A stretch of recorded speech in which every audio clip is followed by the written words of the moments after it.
এইভাবে একবার মটর চাট বানিয়ে দেখো বাড়িতে। ও সন্ধ্যাটা জমে যাবে কিন্তু। তো খাই, দারুণ লাগে। স্কুল লাইফের কথা মনে পড়ে যাচ্ছে। সন্ধ্যাবেলা হলে না কিছু খেতে ইচ্ছা করে চটপটা, তখন কি করবে, মটরটাকে সেদ্ধ করে নেবে। বানাচ্ছি মটর চাট। দেখো প্রথমে এখানে দিয়ে দিলাম সেদ্ধ মটর,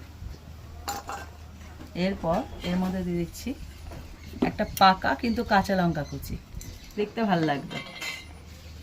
দিয়ে দিচ্ছি ভাজা জিরের গুঁড়ো,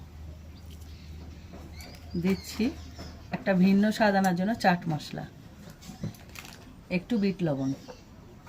এরপর যাচ্ছে পেঁয়াজ কুচি, একদম ছোট ছোট করে কাটা। এরপর যেটা না দিলে একদম ভাল লাগবে না, সেটা হলো শসা।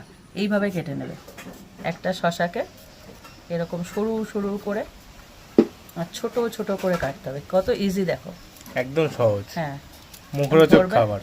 হ্যাঁ, সন্ধ্যাবেলা হবে হেলদি খাবার, একদম খেয়ে নাও, চটপটা খাবার, পেটও ভরবে হ্যাঁ, আর খেতেও ভালো। এইবার এটাকে ভালো করে মেশানোর পালা।